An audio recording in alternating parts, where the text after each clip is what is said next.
Saudaraku seiman, kita coba akan lengkapkan bahasan ini dengan kisah-kisah bagaimana orang salafus saleh dulu yang pernah berbuat dosa lalu mereka bertaubat, ya. Kisah tentu yang sangat luar biasa, di antaranya adalah kisah taubatnya Tha'labah radhiyallahu anhu. Sahabat Nabi yang mulia ini adalah anak muda yang masih muda dan keimanan sudah tertanam dalam hatinya. Zaman dulu orang tidak punya kamar mandi dalam rumah, maka orang kalau mau pergi ke WC ataupun mau mandi, maka biasanya orang pergi ke padang pasir. Satu waktu Tha'labah radhiyallahu anhu ini keluar, kemudian dia ke padang pasir, lewat, bukan sengaja, lewat. Rupanya dia melewati sebuah tempat mandi tapi untuk seorang wanita Ansar, wanita dari Madinah, ya. Dan wanita ini terkenal, ya, sangat punya kecantikan dan kulitnya putih bersih. Dan ini bukan terlihat, telanjang bulat semuanya, tidak. Tetapi Tha'labah radhiyallahu anhu lewat. Zaman dulu tempat mandinya laki-laki sama perempuan untuk membedakannya, kalau laki-laki itu dibuat pelapa kurmanya sampai ke daerah kepala sehingga bagian kepala terlihat dan orang tahu di dalam itu adalah orang. Ini di padang pasir. Dibuat kayak WC-WC umum gitu, ya, tapi masing-masing punya. Kalau perempuan tertutup semuanya. Tetapi karena terbuat dindingnya dari pelapa kurma, ya, mirip dengan pelapa-pelapa kelapa kita sekarang, ya, ada serat-serat, ada lubang celah di antaranya, maka dia sempat lihat sepintas perempuan tersebut. Dan itu mengganggu hati dia. Begitu melihat langsung terganggu hatinya. Padahal dia tidak niat untuk sengaja mengintip orang mandi. Maka dia merasa tulang-tulangnya gemetar, kesemutan, otot-ototnya merasa kesakitan dan lemas. Lalu kemudian dia segera naik ke atas sebuah bukit yang sangat tinggi di Madinah. 40 hari dia nggak pernah turun. 40 hari. Di atas gunung tersebut bertaubat kepada Allah Subhanahu wa taala. Salat di sana, dia makan minum di sana, pokoknya tidak mau pulang ke rumahnya. Nabi SAW memiliki tradisi, seringkali beliau kalau habis sholat melihat sahabat-sahabatnya.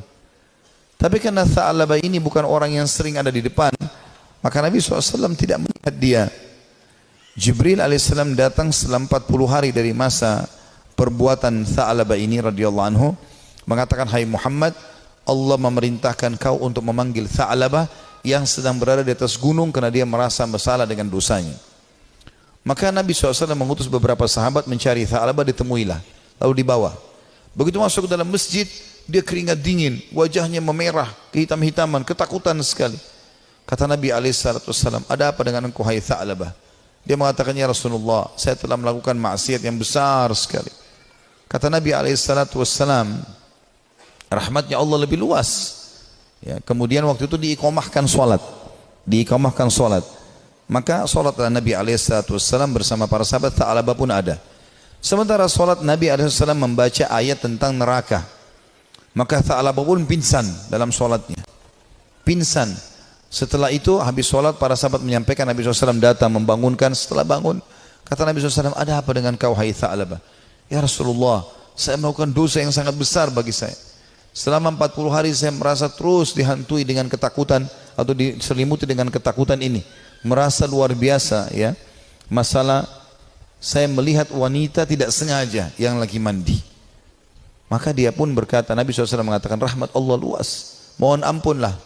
Dia mengatakan, "Ya Rasulullah, tapi hati saya masih betul-betul terganggu dengan ini." Ya. Maka Nabi SAW setelah mengatakan rahmat Allah luas, pulanglah semua sahabat ke rumah. Sampai beritakan Nabi SAW kalau Tha'labah sakit di rumahnya. Maka Nabi SAW datang ke rumahnya. Kemudian ingin meletakkan kepala Tha'labah di atas paha Nabi SAW. Tha'labah terus berusaha menjauh radhiyallahu anhu. Kata Nabi SAW, "Kenapa kau jauhkan kepalamu dariku?" Dia mengatakan, "Ya Rasulullah, kepalaku penuh dengan dosa."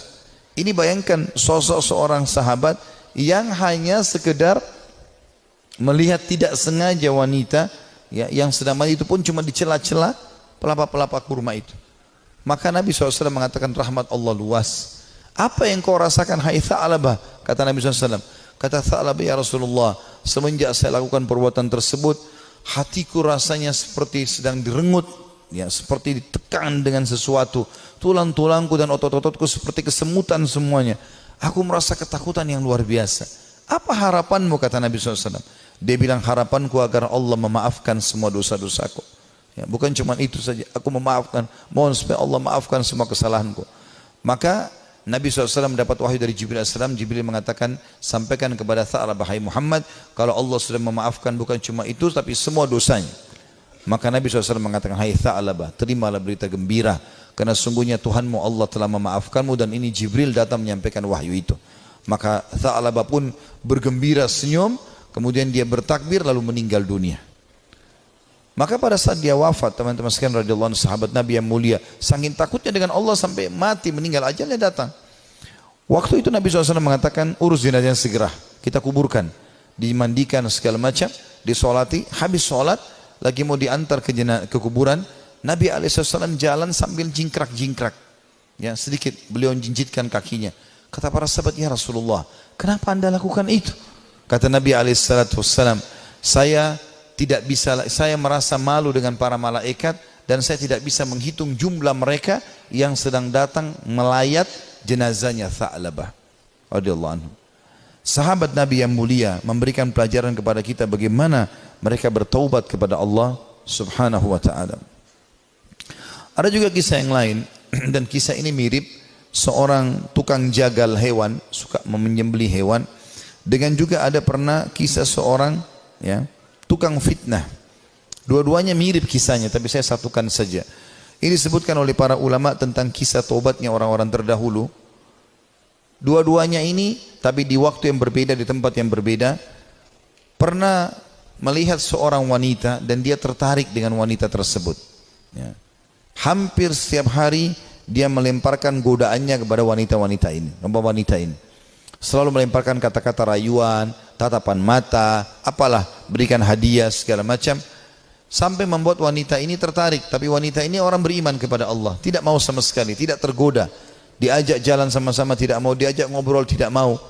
Satu waktu dia melihat wanita itu sedang jalan jauh, dan jalan jauh ini pergi ke satu tempat yang kelihatannya tidak banyak orang. Maka kedua laki-laki ini di dua kisah yang berbeda, tempat yang berbeda, tapi kasusnya sama, ya, jalan mengikuti perempuan tersebut. Begitu tiba di tempat yang sangat jauh, dia pun langsung menghadang wanita tersebut, mengatakan, saya jauh-jauh mengikuti kamu karena saya sangat menyukaimu, gitu kan. Maka kenapa kau sia-siakan waktu yang berdua ini? Kenapa nggak bersama-sama sekarang? Enak kalau kita mungkin pacaran sekarang, jauh dari orang. Kalau kau takut selama ini dengan orang, sekarang jauh dari orang. Maka wanita tersebut tiba-tiba mengatakan, kalau kau memang mencintaiku, maka kau harus tahu sebenarnya aku lebih mencintaimu. Aku pun sebenarnya suka dengan kamu, tetapi rasa takutku kepada Allah mengalahkan itu semua. Aku tidak ingin justru karena cinta ini kemudian kita terjerumus dalam kemaksiatan dan Allah hukum kita. Maka dengan kalimat itu saja laki-laki ini tersentuh. Lalu dia mengatakan, subhanallah, yang telah memberikan peringatan kepadaku melalui lisanmu.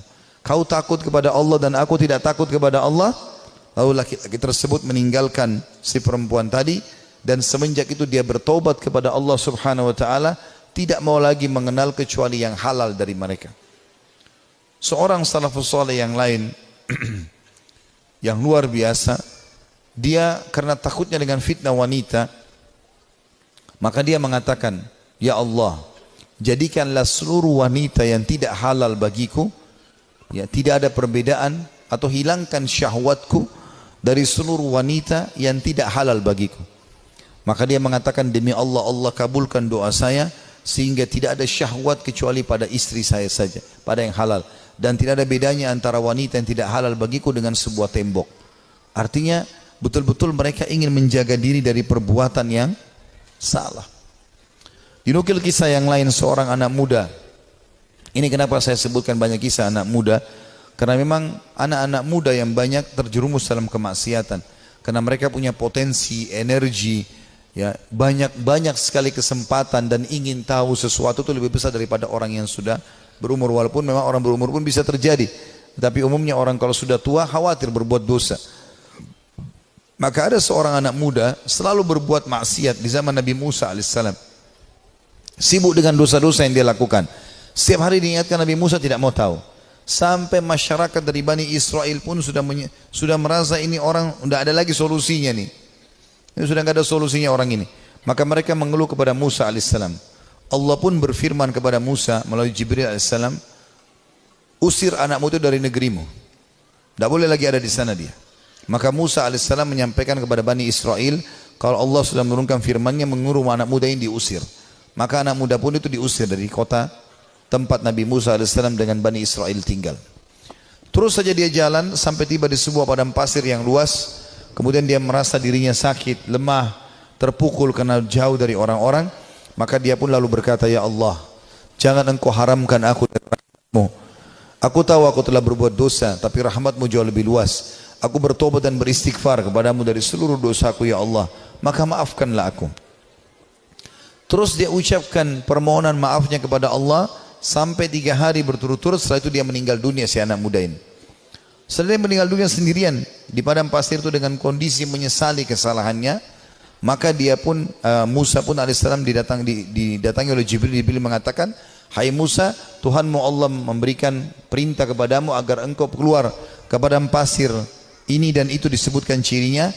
Di sana ada satu wali Allah yang Allah suruh kau mengurus jenazahnya. Maka Musa alaihissalam pun keluar ke padang pasir yang ditunjukkan. Begitu tiba di sana tidak dilihat kecuali anak muda tadi yang memang dianggap orang ini buruk di tengah-tengah Bani Israel. Maka pada saat itu pun Musa alaihissalam mengatakan, ya, Jibril alaihissalam mengatakan kepada Musa, sesungguhnya orang ini telah bertobat selama berapa hari? 3-4 hari meninggalkan negerimu dan Allah terima taubatnya. Maka Musa alaihissalam pun mengurus jenazahnya kemudian menguburkan dia. Begitu luasnya rahmat Allah subhanahu wa ta'ala. Bagi orang yang masih melakukan kemaksiatan dan berpikir bahwasanya susah untuk bertaubat, tidak ada yang susah teman-teman sekalian. Kita akan kisahkan sekarang seorang tokoh tabi'in yang masyhur, Fudail bin Iyad rahimahullah. Orang ini sangat unik ceritanya, karena dulunya dia adalah perampok jalanan. Saking mahirnya dia mencuri dan merampok sampai dia tidak butuh tim, sendirian. Dikatakan dalam kisah ini, Fudail bin Iyad sendirian, tidak butuh orang-orang lain untuk membantunya. Dan setiap kali ada kafilah mau lewat di tempat Fudail, pasti mereka ketakutan. Lebih takut daripada melewati tempat yang lain. Karena Fudail bunuh, ambil hartanya. Gak ada toleransi. Dan dia satu orang bisa mengalahkan sekian banyak orang dalam duel dan berperang. Sampai satu waktu ada satu kafilah, satu malam, Fudail bin Iyad lagi nunggu-nunggu, ya. Ada mangsa yang lewat, dia ingin mengambil dan merampok dari mereka. Di tengah jalan, subhanallah, atau pas lagi nunggu, ada kafilah yang lewat, bukan tengah jalan, ada kafilah yang lewat. Kemudian kafilah ini berbicara satu sama yang lain, dan Fudail mendengarkan. Jangan kita lewat jalan sini, karena ada Fudail bin Iyad, nanti dia akan mengganggu kita, ya. Dan tidak bisa kita selamat dari dia. Bagaimana dengan keadaan keluarga dan harta kita? Dengan kalimat ini yang didengar oleh Fudail, Fudail mengatakan, begitu takutnya manusia padaku, gitu kan. Maka dia pun mengatakan, mulai hari ini ya Allah, aku berjanji aku tidak akan pernah mengganggu orang lain lagi. Dalam riwayat yang lain, Fudail lalu keluar, lalu menemui mereka, lalu mengatakan, akulah Fudail bin Iyad yang kalian sebutkan tadi. Dan karena perkataan kalian tadi, aku merasa aku telah menakut-nakuti manusia. Maka dengan itu aku akan berhenti dan tobat dan kalian akan jadi saksi.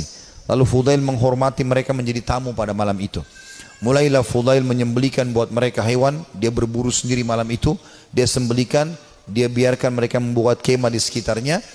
Setelah dia membakar makanan, dia menyiapkan makanan buat mereka, rupanya ada satu orang dari kafilah itu, orang saleh, membaca firman Allah subhanahu wa ta'ala yang berbunyi, ini disebutkan dalam surah Al-Hadid, ya, ayat 16.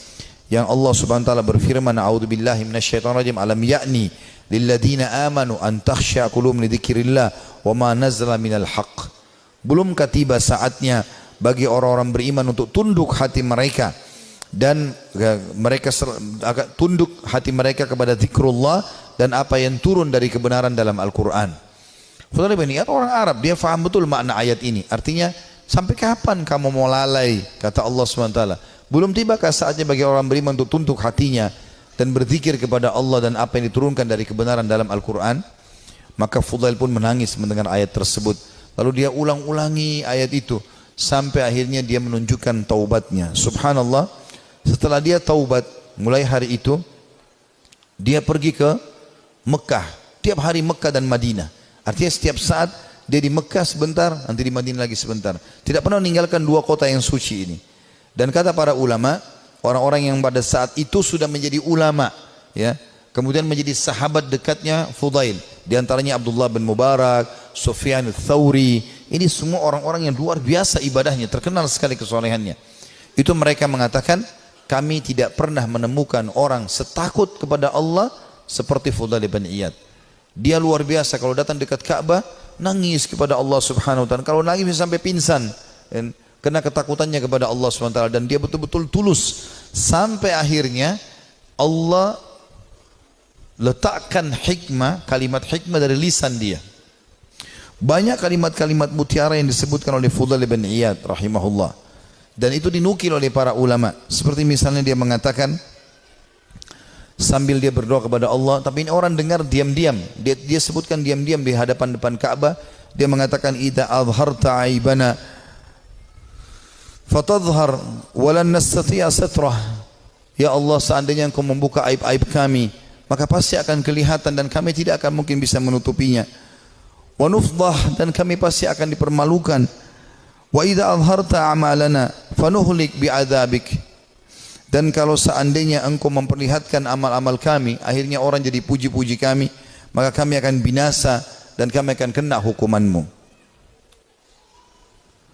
Kemudian dia juga menyebutkan dalam statementnya yang masyhur setelah dia taubat, kamu berhias untuk manusia, hai Fudail, berdandan untuk mereka, dan terus saja riak, pamer ibadah-ibadah sehingga mereka menilaimu saleh.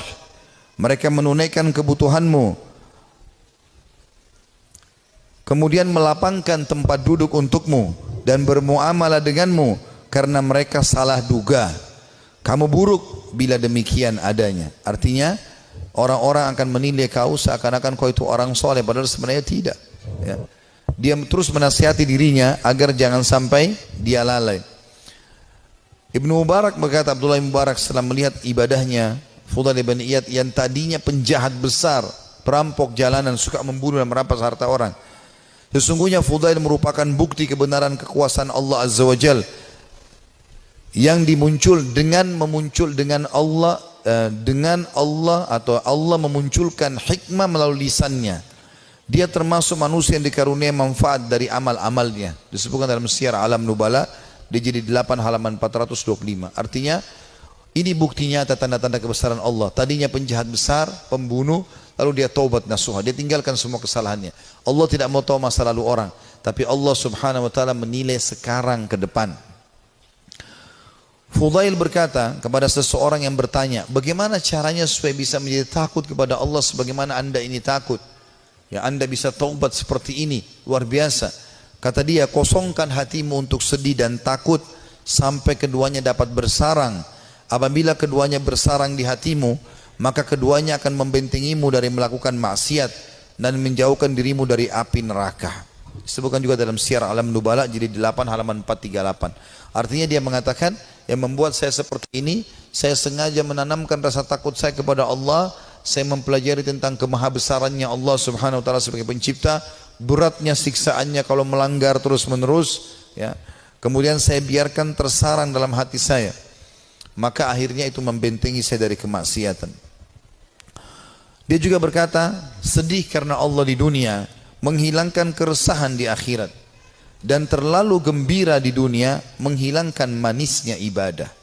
Nah, artinya dia mengatakan sedih karena Allah di dunia, maksudnya merasa rindu dengan surga, takut dengan dosa, menghilangkan keresahan di akhirat. Tidak akan mungkin bersatu antara dua kesedihan, gitu kan. Dan terlalu gembira dengan dunia, tidak pernah ada cobaannya misalnya. Tapi walaupun tidak mungkin, ya pasti manusia akan diuji oleh Allah SWT supaya dia tidak terlalu bergantung pada dunia ini. Dan terlalu gembira dengan dunia berlebih-lebihan sampai terbahak-bahak, sampai luar biasa merasa hidupnya harus selalu kegembiraan, padahal itu juga tidak mungkin terjadi. Maka akan membuat, ya, atau menghilangkan manisnya ibadah.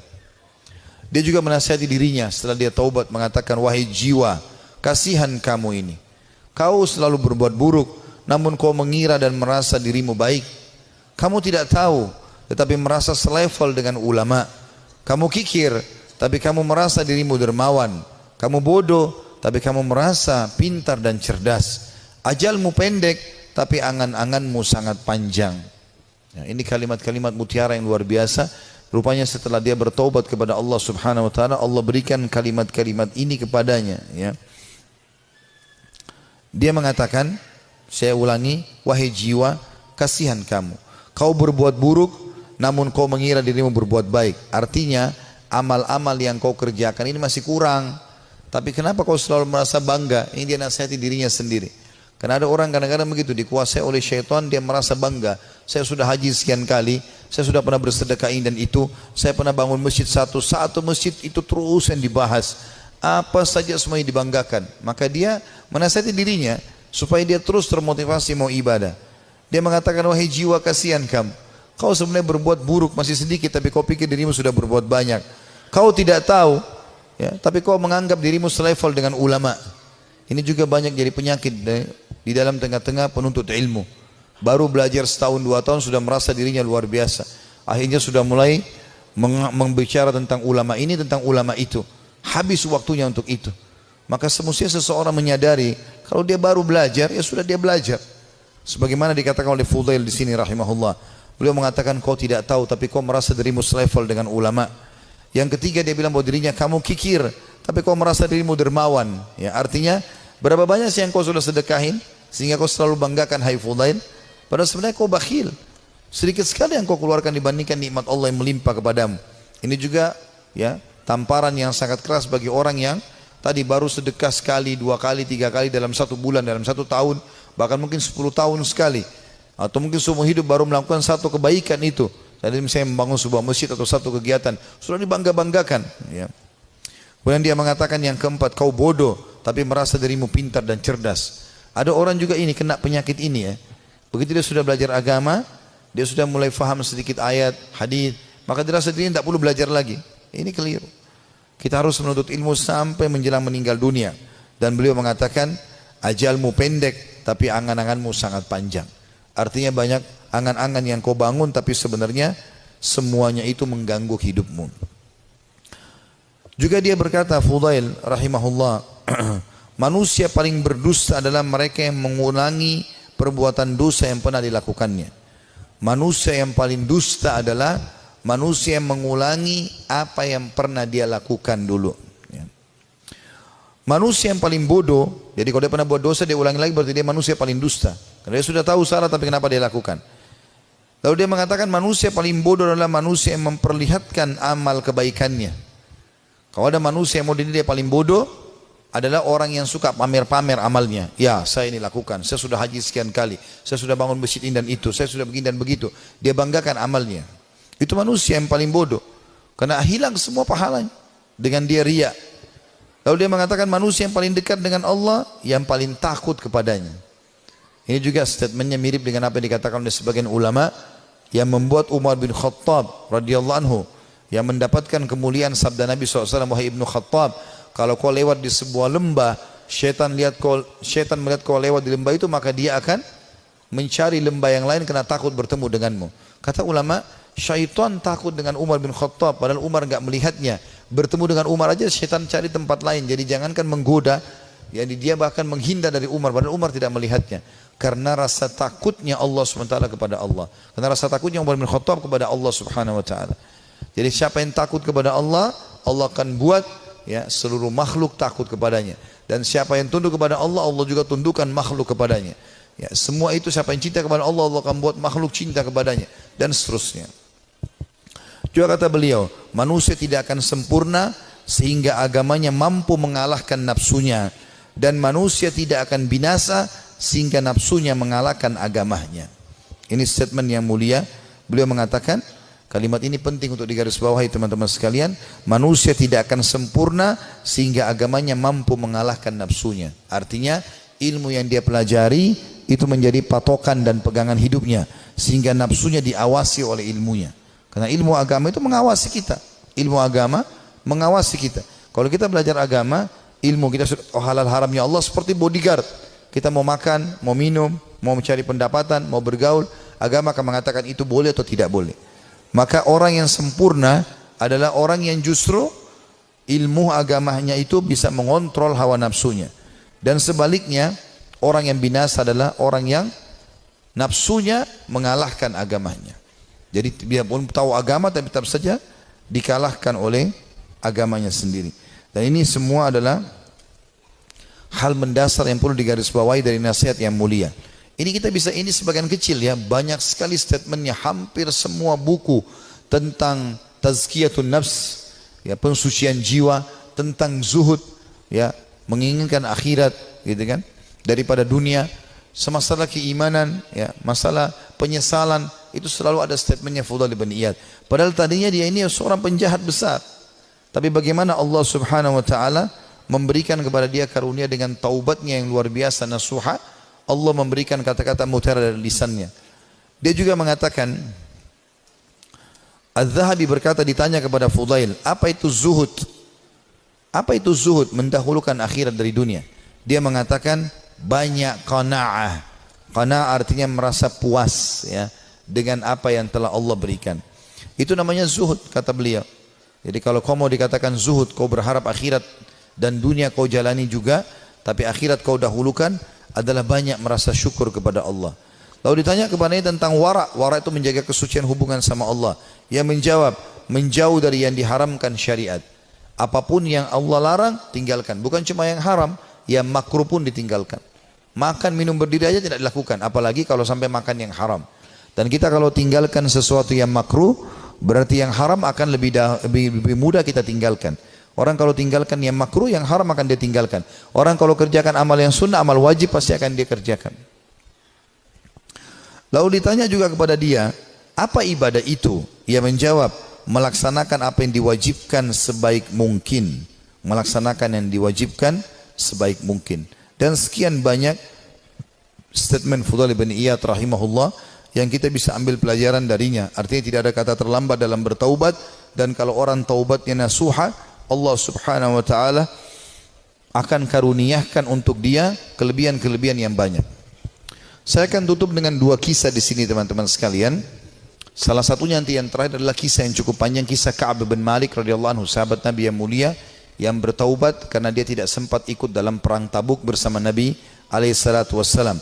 Namun sebelumnya saya akan sebutkan dulu kisah tentang sosok orang yang sangat saleh dari kalangan tabi'in. Dia hidup di zaman Nabi SAW tapi tidak sempat bertemu dengan Nabi dalam pendapat sebagian orang, yaitu Ubaid bin Umair bin Qatada al-Laythi al-Jundu'i al-Makki, ya. Orang ini sangat saleh, luar biasa. Sampai di Mekah itu kalau ada orang yang menganggap dirinya, ya, lemah imannya, pasti datang kepada dia, ya, kepada Ubaid ini rahimahullah. Orang ini sangat luar biasa keimanannya. Ada sebuah kisah dinukil oleh Ibnu Qudamah. Kisah Ibnu Qudamah dinukil tadi, kisah Sa'labah. Ini dinukil dalam sebuah kisah di sebuah buku, ya. Kisah ini kisah sahih. Ada seorang wanita di Mekah sangat terkenal dengan kecantikannya.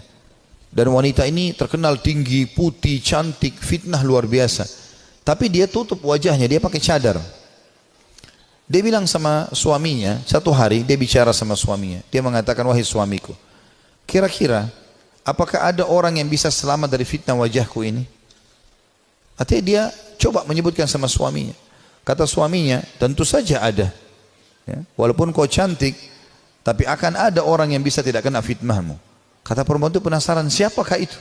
Artinya kalau saya buka wajah saya, ya, saya tidak pakai hijab ini, masih ada laki-laki yang tidak tertarik. Maka kata suaminya, Ubaid ibn Umair, seorang ulama.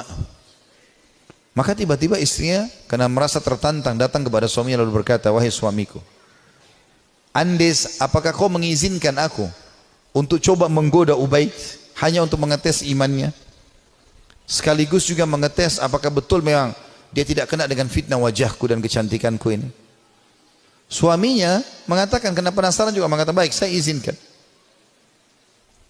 Maka wanita ini pergi ke Masjid Haram. Ini Ubaid ini punya majlis ta'lim, ya, di Masjid Haram, ulama besar.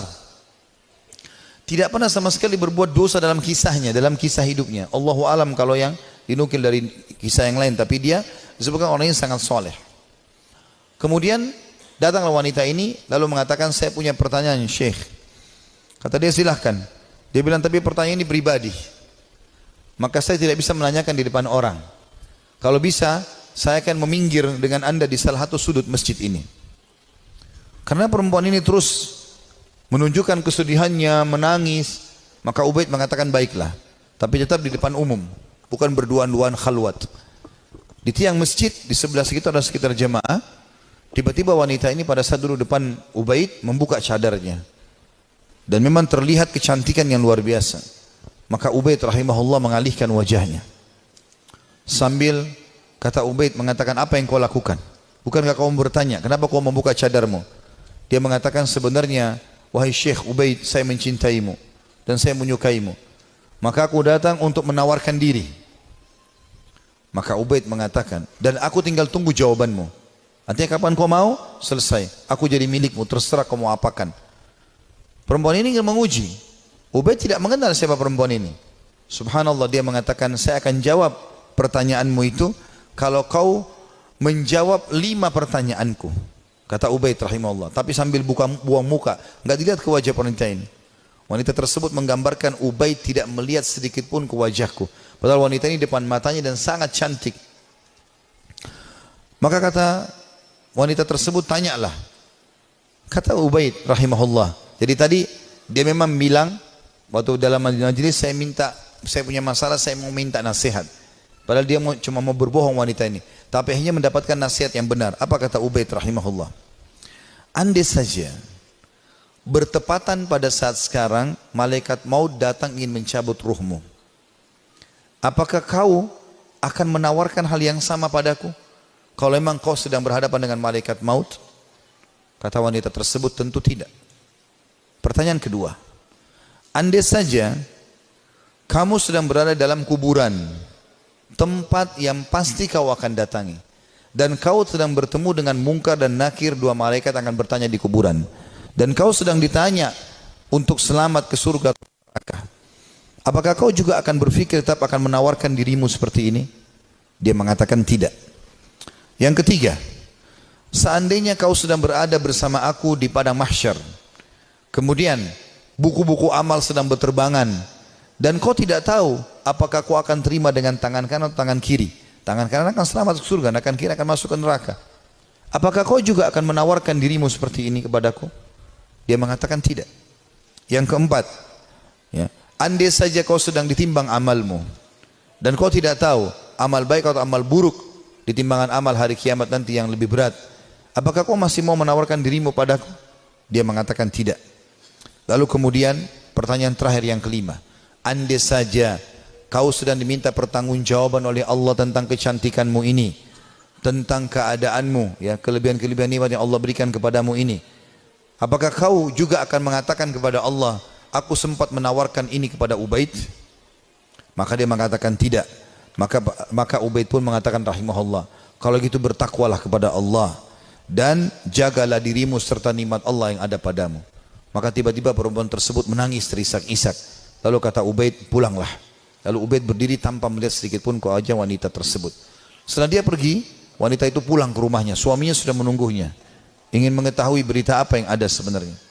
Maka setelah dia pulang, suaminya kaget melihat matanya merah, menangis. Kata suaminya, apa yang terjadi wahai istriku? Dia mengatakan, sungguh aku akan binasa wahai suamiku. Aku tadinya niat ingin bermaksiat kepada Allah, Allah meluruskanku justru melalui Ubaid. Dan sungguh Ubaid adalah orang saleh. Dan semenjak hari itu perempuan itu tidak pernah dandan lagi sama sekali sampai ajal datang menjemputnya. Teman-teman sekalian, orang yang saleh, orang yang tulus kepada Allah Subhanahu wa taala, memang orang-orang yang justru tidak mudah tergoda. Kalau antum hanya sekedar dengan godaan sedikit mudah tergoda, itu masih orang biasa. Tapi kita harus menjadi orang yang luar biasa memang. Tidak boleh mudah tergoda. Allah Subhanahu wa taala menyebutkan tentang ahli surga di dalam firman-Nya pada saat mereka masuk ke dalam surga nantinya di hari kiamat, itu disebutkan malaikat akan masuk dari semua pintu-pintu istana mereka, dan mereka akan berkata para malaikat, salamun alaikum bima sabartum fa ni'ma uqbad dar.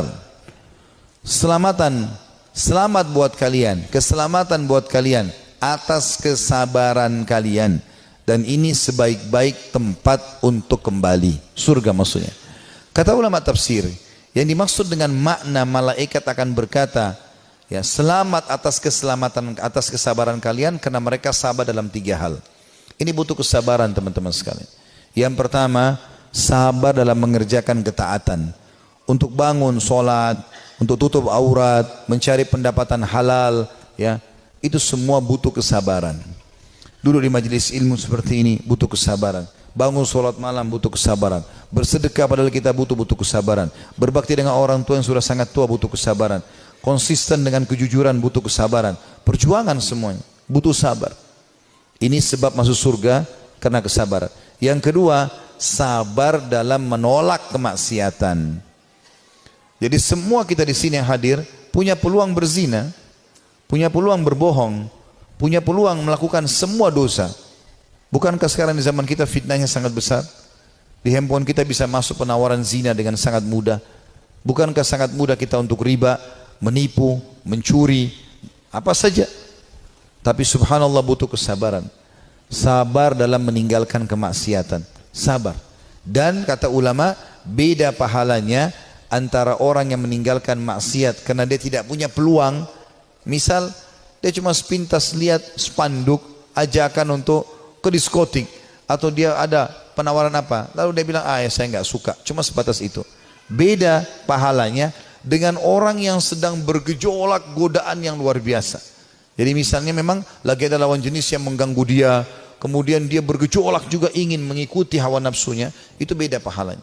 Nabi Yusuf alaihissalam waktu digoda oleh wanita istri raja yang ratu Mesir, itu Allah mengatakan, walaqad hamma bihi wa hamma biha laula ar-ra'a burhana rabbih. Ya. Yusuf sudah cenderung sama perempuan itu cenderung pada Yusuf. Artinya Nabi Yusuf alaihissalam manusiawi, tapi beliau coba berusaha menghindar, sabar, menghindar terus sampai akhirnya Allah SWT berikan tanda-tandanya, akhirnya selamat dari godaan tersebut. Gitu kan. Artinya kesabaran di sini butuh ekstra pada saat ada peluang untuk berbuat dosa itu. Dan yang ketiga, sabar dengan cobaan harian. Sabar dengan cobaan harian. Izinkan saya teman-teman sekalian kita tutup dengan ini insyaallah ya, kisah tentang Ka'ab bin Malik radhiyallahu anhu. Dan kisah ini adalah kisah yang sangat unik dari seorang sahabat Nabi yang taubat nasuha dari dosanya. Tapi kisah ini memang cukup panjang, saya akan bacakan ya.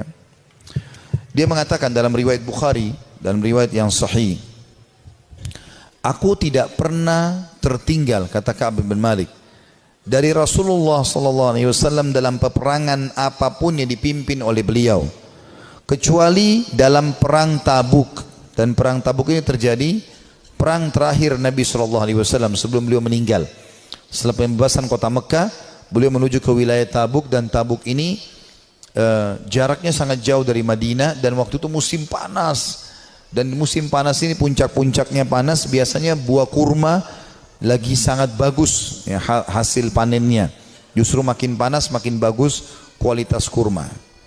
Dia mengatakan, saya tidak pernah ketinggalan perang bersama Nabi SAW kecuali di perang Tabuk. Memang aku juga tertinggal dalam perang Badr, namun tidak ada seorang pun yang tertinggal waktu itu dicelah, karena Rasulullah SAW dan kaum muslimin keluar untuk menghadang kafilah dagang Quraisy yang pulang dari Syam, hingga kemudian Allah mempertemukan mereka dengan musuh mereka tanpa rencana. Maksudnya perang Badr ya. Saya tidak hadir di Badr, kata Ka'ab radhiyallahu anhu, karena memang waktu itu bukan kewajiban tapi pilihan. Cuma di perang Tabuk memang kewajiban, dan aku terlalaikan pada saat itu. Kata beliau, dan sebelumnya aku telah hadir bersama Rasulullah SAW pada malam Aqabah. Aqabah ini nama Jumrah, Jumrah Aqabah. Orang kalau haji biasa tahu masalah itu. Tempat melontar Aqabah. Aqabah itu sebuah bukit yang kecil, namun bisa dinaiki oleh orang dan bisa orang merasa tinggi dari tempat itu, diistilahkan dengan Aqabah. Pada malam Aqabah, waktu Nabi SAW sebelum hijrah ke Madinah, pernah ada baiat Aqabah, janji setia di Aqabah, dan Ka'ab hadir pada saat itu. Dan sebelumnya, kata beliau, aku telah hadir bersama Rasulullah SAW pada malam Aqabah sewaktu kami bersumpah setia membela Islam ya. Dia mengatakan, dan kehadiranku di malam itu tidak bisa digantikan dengan perang Badar.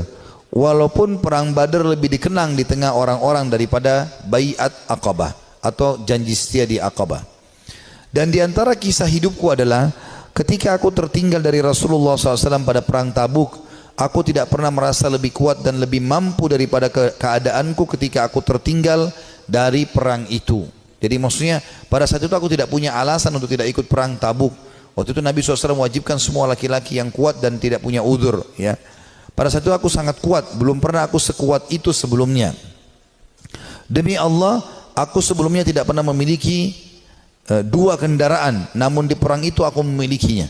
Jadi selain fisikku kuat, aku juga memiliki 2 ekor kuda. Sebelumnya belum pernah aku punya 2 ekor kuda. Jadi aku sekarang lebih baik secara ekonomi.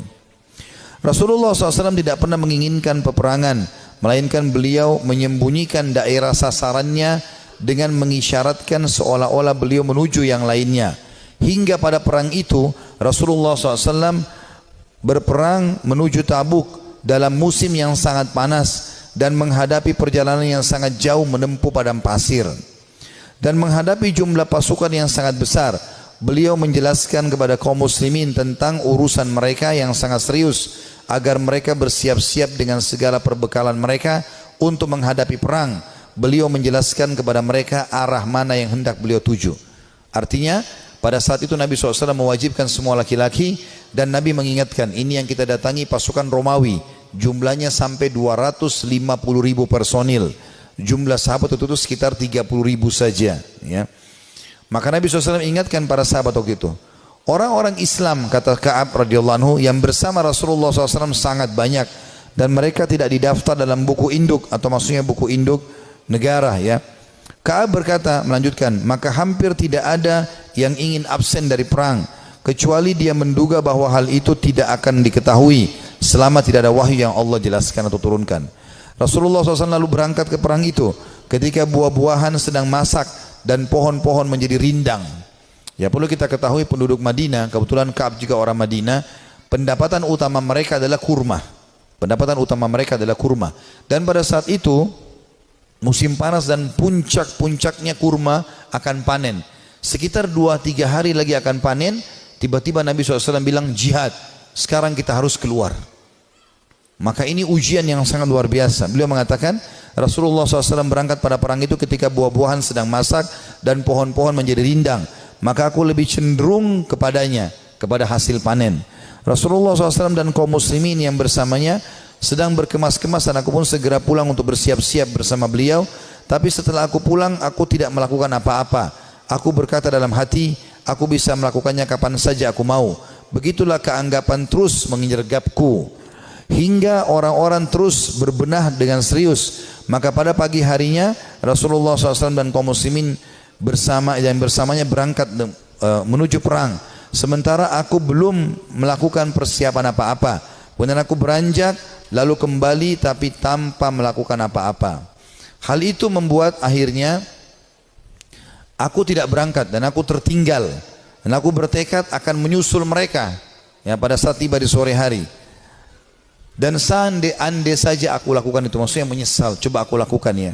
Namun kemudian hal tersebut tidak ditakdirkan untukku. Maka ketika aku keluar ke tengah manusia setelah keberangkatan Rasulullah SAW, aku merasa bersedih dan aku tidak melihat seorang panutan untukku kecuali laki-laki yang tercelah karena kemunafikannya, atau orang yang diterima uzurnya dari Allah SWT dari kalangan orang-orang yang lemah. Rasulullah SAW tidak menyebut-nyebutku hingga beliau sampai di Tabuk. Beliau bersabda sambil duduk di tengah pasukan Tabuk, apa yang dilakukan oleh Ka'ab bin Malik? Maka salah seorang dari Bani Salamah berkata, wahai Rasulullah, dia tertahan oleh pakaian burdahnya dan sibuk melihat kedua sisi tubuhnya. Maksudnya dia tidak ada uzurnya untuk tidak keluar bersama anda. Maka Mu'adz bin Jabal berkata kepadanya, sungguh buruk apa yang telah kamu ucapkan. Demi Allah ya Rasulullah, kami tidak mengetahui apa yang ada padanya melainkan kebaikan. Jadi Mu'adz di sini membela Ka'ab, mengatakan dia orang baik ya Rasulullah. Maka Rasulullah SAW diam. Tak kala beliau dalam keadaan seperti itu, tiba-tiba beliau melihat dari kejauhan seorang laki-laki yang mengenakan pakaian putih yang terlihat bergerak terombang-ambing oleh fata morgana. Maka Rasulullah SAW bersabda, orang itu adalah Abu Haythamah. Ternyata benar dia adalah Abu Haythamah al-Ansari, orang yang bersedekah dengan satu sak kurma ketika dicela oleh orang-orang munafik. Jadi pada saat Nabi SAW menyuruh orang-orang untuk berinfak ya, untuk perang Tabuk, orang-orang munafik hadir di situ, tapi orang munafik tidak berinfak. Mereka cuma mencaci maki saja. Ya. Ada orang yang datang membawa satu kain besar berat, diangkat jatuh, dikasih kepada Nabi SAW. Orang-orang munafik mengatakan riya. Lalu Abu Haythama ini datang radhiyallahu anhu membawa cuma satu keranjang kecil, satu piring kecil kurma, isinya cuma 3-4 butir kurma. Lalu dihidangkan, ya Rasulullah, ini buat jihad di jalan Allah. Maka orang-orang munafik juga menghina Abu Haythama sambil mengatakan, ya, untuk apa ini? Mau diapakan dengan 3-4 butir kurma? Tapi akhirnya Allah Subhanahu wa taala memuji karena infaknya itu. Ka'ab berkata, tak kalah sampai berita kepadaku bahwa Rasulullah SAW telah pulang dari Tabuk, kesedihanku datang lagi. Aku mulai mengingat dusta dan berkata, aku ingin berdusta dan berkata, dengan apa? Aku mengingat dusta dan berkata, dengan apa bisa lolos? Dengan apa aku bisa lolos dari kemurkaan beliau besok? Untuk itu aku meminta bantuan kepada semua orang cerdik pemikiran dari keluargaku. Maka tak kala diberitahu bahwa Rasulullah SAW telah mendekati Madinah, hilanglah dariku segala pikiran yang batil, hingga aku benar-benar mengetahui bahwa aku tidak akan selamat dari beliau dengan apapun selamanya. Maka aku bertekad untuk bersikap jujur kepada beliau. Rasulullah SAW tiba pada keesokan harinya, dan biasanya apabila pulang dari safar, beliau memulai dengan masjid. Dan beliau sholat 2 rakaat, kemudian duduk di hadapan orang-orang. Ketika beliau melakukan demikian, orang-orang yang tidak ikut perang mendatangi beliau untuk menjelaskan uzurnya dan bersumpah kepada beliau. Mereka bersumpah, mereka berjumlah kurang lebih 80 orang yang tidak ikut berperang di perang Tabuk. Maka beliau menerima lahir mereka, membaiat mereka dan memohon ampun untuk mereka, serta menyerahkan rahasia mereka kepada Allah Subhanahu wa taala. Hingga aku datang, tak kala aku mengucapkan salam, beliau tersenyum dengan senyuman orang yang marah. Kemudian beliau berkata, kemarilah. Aku datang berjalan hingga aku duduk di hadapan beliau. Beliau SAW berkata kepadaku, kata Ka'ab, apa yang membuatmu tidak ikut serta dalam perang Tabuk? Bukankah kamu telah membeli kendaraanmu, adat kudamu? Ka'ab berkata, aku berkata, wahai Rasulullah, sesungguhnya aku demi Allah, seandainya aku duduk di hadapan orang selain anda dari penduduk dunia, pasti aku yakin bahwa aku akan lolos dari murkahnya dengan sebuah alasan, karena aku telah diberi kemampuan untuk berdebat. Akan tetapi demi Allah, aku benar-benar mengetahui bahwa jika hari ini aku menceritakan kepada anda justru cerita dusta yang dengannya anda bisa merelakanku, tentu tidak lama Allah pasti akan menjadikan anda murka kepadaku. Dan apabila aku menceritakan kepada anda dengan cerita yang jujur, pasti anda murka kepadaku karenanya. Sesungguhnya dengan kejujuran ini aku akan menghadap atau akan mendapatkan akibat yang baik dari Allah.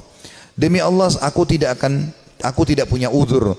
Demi Allah aku merasa tidak pernah sekuat dan sekaya daripada keadaanku sekarang pada saat aku tidak ikut Tabuk bersama anda. Maka Rasulullah SAW bersabda, adapun orang ini maka ia telah berkata jujur, maka berdirilah hingga Allah memberikan keputusan kepadamu. Ringkas cerita ini cukup panjang, saya ringkaskan. Maka Ka'ab pun berkata, aku pun merasa plong karena merasa jujur dengan Nabi SAW. Walaupun pada saat itu turun wahyu memperingatkan Nabi SAW untuk memboikotku dengan kedua temanku. Jadi kebetulan ada 2 temannya dari 80 orang tadi yang dianggap orang yang sangat dekat dengan Nabi SAW dan tidak ada punya uzur untuk hadir. Maka kata Ka'ab, kedua orang temanku ini dan aku disuruh boikot oleh Nabi SAW. Maka tidak dijawab salam kami, tidak senyum pada kami, tidak ada yang salaman pada kami. 3 orang ini. Kata Ka'ab radhiyallahu anhu, terus saja ya berlalu beberapa hari sampai-sampai aku masuk ke masjid. Kalau kedua temanku menangis di rumahnya dan tidak pergi sholat di masjid, sementara aku sendiri tetap masuk ke masjid dan aku menemukan semuanya orang membuang wajah, tidak ada yang salam. Dan pada saat aku melihat ke arah Nabi SAW, Nabi SAW membuang wajahnya. Tapi kalau aku sedang tidak lihat ke arah Nabi, Nabi sedang melihat ke arahku. Aku terus saja berjalan dalam kondisi tersebut. Rasanya jantungku, ya hidupku sempit karena betul-betul diboikot pada saat itu.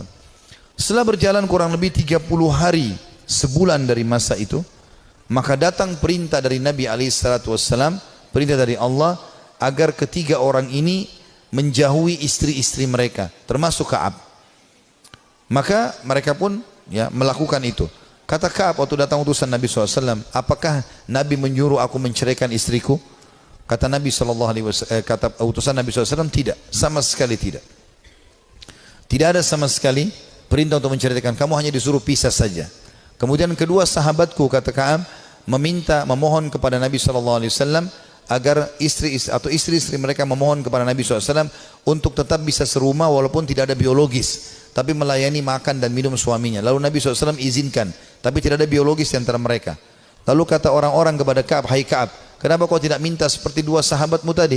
Minta agar ya Nabi SAW izinkan istrimu melayani walaupun tidak ada biologis. Kata dia, tidak demi Allah, saya akan menjalani hukuman ini semaksimal mungkin supaya juga pengampunannya maksimal.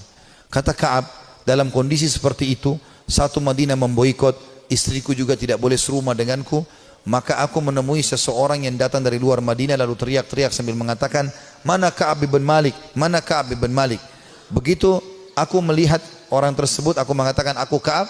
Orang itu menyerahkan sebuah surat yang ternyata dari Raja Ghassan, seorang raja yang kafir kepada Allah Subhanahu Wa Taala, yang memang memusuhi Nabi SAW. Maka dia mengatakan, telah sampai dari Raja Ghassan kepada Ka'ab bin Malik, telah sampai kepada kami bagaimana sikap perilaku sahabatmu itu, ya Nabi SAW memboikotmu. Maka kalau kau datang kepada kami akan muliakan kamu, kami akan berikan kamu kedudukan, ya datanglah kepada kami. Maksudnya disuruh murtad, tinggalkan agama Islam, datang kepada Ghassan. Maka kata Ka'ab, demi Allah ini cobaan yang lain, aku akan bersabar. Lalu dia membuang dan membakar surat tersebut. Berjalan waktu, kata Ka'ab, saya terus saja datang ke masjid, aku datang ke masjid, sholat, dan tetap saya tidak bisa buat apa, dan rasanya dada ini sudah sempit luar biasa. Sampai puncaknya di hari ke-50. Di hari ke-50. Setelah 50 hari kami diboikot, dan aku kebetulan lagi ada di depan rumahku, baru selesai mengerjakan sholat duha, kemudian tiba-tiba turun wahyu kepada Nabi SAW menerima taubat kami bertiga. Maka dua orang sahabat Nabi dan aku tidak bisa melupakan itu, ya, datang dan mereka berlumba-lumba, yang satu menunggangi unta, yang satu berlari, saking gembiranya ingin menyampaikan berita gembira kepada Ka'ab. Maka dua-dua berlari, karena yang naik kuda lebih cepat, maka yang di atas, yang sedang berlari pakai kaki, ya itu naik ke atas pohon kurma lalu teriak dari jauh, wahai Ka'ab, terimalah berita gembira, terimalah berita gembira. Dari pertama atau dari semenjak kau dilahirkan oleh ibumu, semenjak kau dilahirkan oleh ibumu, sesungguhnya telah turun wahyu Allah menerima taubatmu. Maka kata Ka'ab, aku belum pernah merasa bumi sesempit itu sebelumnya, dan aku belum pernah merasakan bumi seluas itu setelahnya. Artinya sebelum datang berita gembira ini, bumi sangat sempit rasanya, dadaku sempit, semuanya jadi susah hidup ini. Tapi setelah sampai berita gembira ini, aku pun bahagia ataupun tentram, dan aku merasa luar biasa. Saking gembiranya aku membuka bajuku dan aku memberikan kepada pemberi berita gembira tersebut. Aku pakai baju lain, aku datang kepada Nabi SAW. Aku menemukan para sahabat tersenyum, bersalaman denganku, menyampaikan berita gembira, dan aku sangat terharu. Orang-orang pada menangis. Aku pun menemui Nabi SAW. Lalu Nabi SAW mengatakan, wahai Ka'ab, terimalah berita gembira dari pertama kau dilahirkan oleh ibumu. Kata Ka'ab, ya Rasulullah, aku telah mengambil pelajaran dan bersyukur kepada Allah, dan aku berjanji kepada anda, mulai hari ini aku tidak akan pernah berdosa selamanya, karena kejujuranku lah yang telah membuat Allah menyelamatkanku. Saudaraku si iman, kisah-kisah seperti ini, walaupun ini cukup panjang tadi disampaikan, karena memang ini kisah cukup panjang di dalam riwayat Bukhari, saya meringkaskan bagaimana orang-orang salafus saleh kembali kepada Allah Subhanahu Wa Taala. Yang paling penting, setelah kita kembali ke jalan Allah Subhanahu Wa Taala, sebelum ajal datang, karena kalau ajal datang kita akan menyesal, kita akan berharap solat duha yang pernah kita tinggalkan 2 rakaat kita akan lakukan, kita akan berharap kembali ke dunia senyum dengan seorang muslim lalu kita meninggal dunia, kita berharap bisa menyedekahkan seluruh harta yang kita miliki, kita berharap berbakti dengan kedua orang tua kita yang masih hidup, kita berharap bisa berbuat baik dengan tetangga, dengan masyarakat, dengan siapa saja, karena semua itu akan ada nilai pahala di sisi Allah Subhanahu Wa Taala. Sebelum itu terjadi, teman-teman sekalian, penyesalan, sekarang kesempatan kita kembali kepada Allah Subhanahu Wa Taala. Allah mengatakan wa anibu ila rabbikum wa aslimu lah. Tadi sudah saya bacakan dalam surah Az-Zumar. kembalilah kalian ke jalan Tuhan kalian dan tunduklah kepadanya. Menjadi orang yang baik, orang yang patuh kepada Allah, orang yang soleh dan soleha, mulia. Dia akan makan, dia akan minum, dia akan punya jabatan, dia akan punya harta, dia akan punya pasangan yang baik seperti dia akan punya anak-anak yang baik dan soleh. Allah akan berikan kebahagiaan, dan di akhirat dia akan dapatkan juga yang terbaik. Allah janjikan surga yang luas. Dia akan tinggal tunggu ajal datang saja lalu masuk ke surganya. Orang-orang yang fasik, makannya susah, ya, hidupnya susah. Begitu juga dengan yang lainnya. Bahkan kalaupun ada di dunia itu adalah sifatnya tadarruj, tahapan siksaan dari Allah Subhanahu wa taala. Firaun juga makan, Namrud juga makan, dan seluruh orang yang Allah binasakan juga makan. Tapi malah menjadi tadarruj atau tahapan siksa buat mereka. Mereka makin lalai, akhirnya mereka meninggal dalam keadaan kufur, dan penyesalan abadi selamanya bagi Fir'aun sampai tidak ada waktunya, dan kegembiraan bagi Musa alaihissalam sampai tidak ada waktunya. Ini semua akan kekal. Allahu a'lam. Dan ini yang kita sampaikan teman-teman sekalian, mudah-mudahan bisa diambil manfaatnya. Kalau ada benar dari Allah, kalau ada salah dari saya mohon dimaafkan. Subhanakallahumma bihamdika asyhadu an la ilaha illa anta astaghfiruka wa atubu ilaik. Wassalamualaikum warahmatullahi wabarakatuh.